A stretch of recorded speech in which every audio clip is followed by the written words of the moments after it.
رب العالمين والصلاة والسلام على آله وأصحابه الغر الميامين ومن تبعهم بإحسان إلى يوم الدين.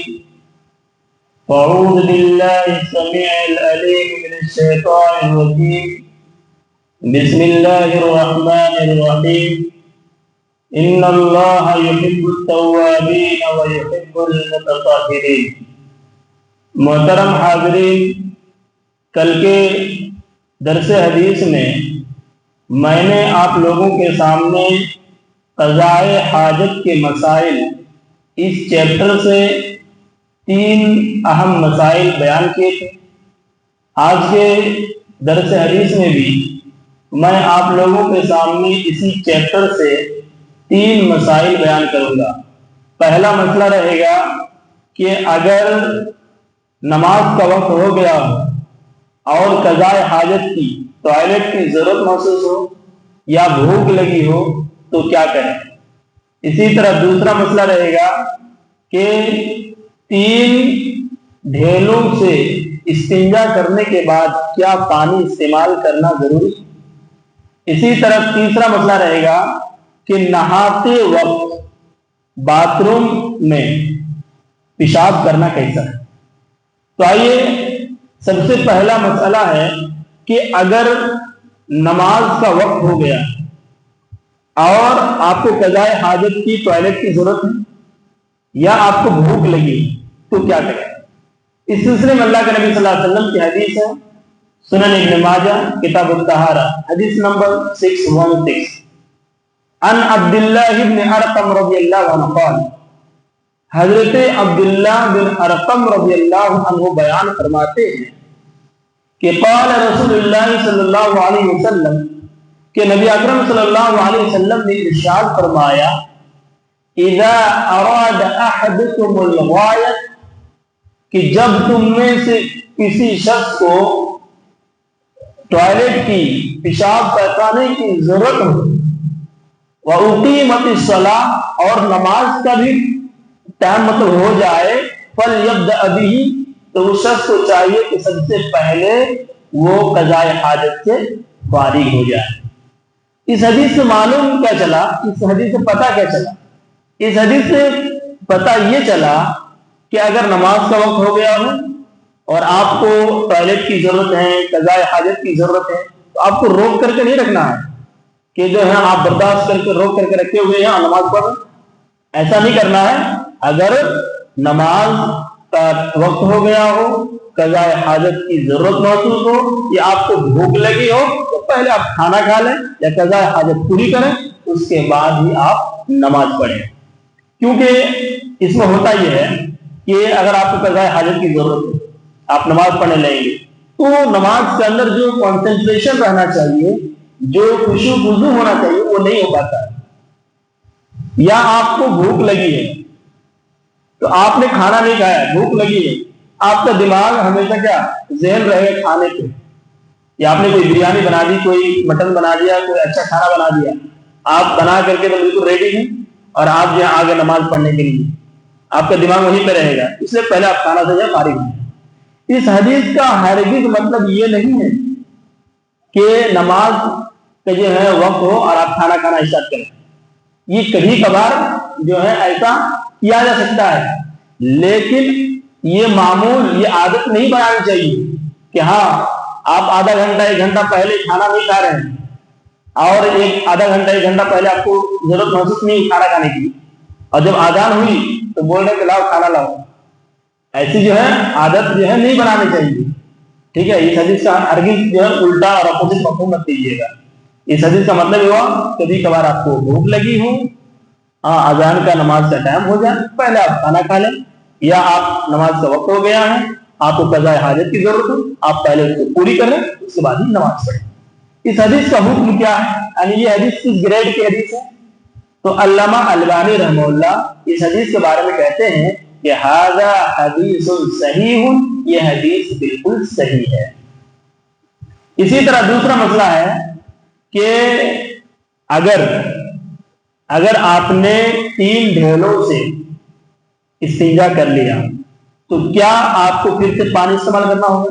جیسے کہ آپ کھیت کھلیان میں گئے، آپ کو پانی نہیں مل رہا ہے، تو آپ نے کیا کیا کہ 3 آپ نے ڈھیلوں کا استعمال کیا، تو کیا 3 ڈھیلوں کا استعمال کرنا کافی ہے یا پھر سے آپ کو گھر واپس آ کر کے پھر سے آپ کو پانی استعمال کرنا ہوگا؟ تو اس سلسلے میں اللہ کے نبی صلی اللہ علیہ وسلم کی حدیث ہے، سنن ابو داؤد کتاب الطہارہ حدیث نمبر 40، ان عائشہ رضی اللہ عنہ قالت، حضرت عائشہ رضی اللہ عنہا بیان فرماتی ہے کہ قال رسول اللہ صلی اللہ علیہ وسلم، نبی اکرم صلی اللہ علیہ وسلم نے ارشاد فرمایا، اذا ذهب احدكم الغائط، جب تم میں سے کسی شخص کو قضاء حاجت کی ضرورت ہو اور وہ قضاء حاجت کے لیے جائیں، تو فَلْيَذْهَبْ مَعَهُ بِثَلَاثَةِ أَحْجَارٍ، تو اس شخص کو چاہے کہ 3 ڈھیلے اپنے ساتھ لے کر کے جائیں، 3 ڈھیلے کیا کریں؟ اپنے ساتھ لے کر کے جائیں، یستطیب، اللہ کے نبی فرماتے ہیں یستطیب بہن فاستنجوا عنہ، اللہ کے نبی فرماتے ہیں آپ نے 3 ڈھیلوں کا جو استعمال کیا تو فإنها تستنجوا عنہ، یہ 3 ڈھیلے آپ کے لیے کافی ہیں، اب آپ کو پانی استعمال کرنے کی ضرورت نہیں ہے، آپ نماز بالکل پڑھ سکتے ہیں۔ تو اس حدیث سے پتہ یہ چلا آپ نے استنجا کے لیے 3 ڈھیلوں کا استعمال کیا تو پھر سے آپ کو پانی استعمال کرنے کی ضرورت، یوز کرنے کی ضرورت نہیں ہے۔ اس حدیث کا حکم کیا ہے، یعنی حدیث کس گریڈ کی ہے؟ تو اس حدیث کے بارے میں علامہ البانی رحمہ اللہ فرماتے ہیں کہ ھذا حدیث حسن، یہ حدیث بالکل حسن ہے۔ اب حسن حدیث کسے کہتے ہیں؟ حسن کی تعریف ہوتی ہے، اس کا انٹروڈکشن ہوتا ہے کہ متصل بسندہ بنقل العدل خف ضبطہ من غیر شذوذ ولا علہ، کہ وہ حدیث جس حدیث میں کیا متصل ہو، سند متصل ہو، سند متصل کا مطلب کہ اللہ کے نبی صلی اللہ علیہ وسلم سے لے کر جو محدثین تک ان کے بیچ کنیکٹیوٹی ہو، ڈسکنیکٹ جو ہے نہ ہو، بالکل کنیکٹیوٹی ہو، اور جو روایت کرنے والے راوی ہیں، جو روایت کر رہے ہیں نا صحابی، وہ بھی بالکل عادل ہو اور وہ تھوڑی سی صحیح حدیث کے مقابلے میں اس کی یادداشت تھوڑی سی جو ہے کم ہو، اور وہ حدیث شاذ اور علت نہ ہو، اس حدیث کو بولتے ہیں حدیث حسن۔ یعنی جب حدیث حسن کی بات آئے تو حدیث حسن کیا ہے؟ قابل حجت ہے، اس پر جو ہے عمل کیا جا سکتا ہے۔ تو اس حدیث سے معلوم ہوا کہ ہم 3 ڈھیلے استعمال کرنے کے بعد پانی استعمال کرنے کی ضرورت نہیں ہے۔ اسی طرح تیسرا مسئلہ یہ ہے کہ نہاتے وقت غسل کرتے وقت باتھ روم میں پیشاب کرنا کیسا ہے؟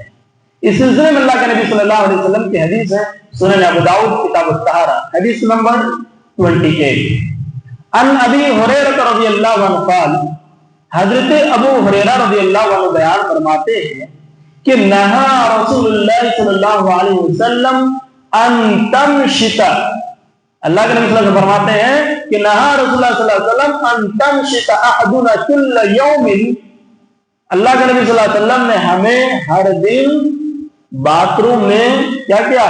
نہانے سے منع فرمایا، اور کنگھی کرنے کی جگہ پہ پیشاب کرنے سے کیا کیا منع فرمایا۔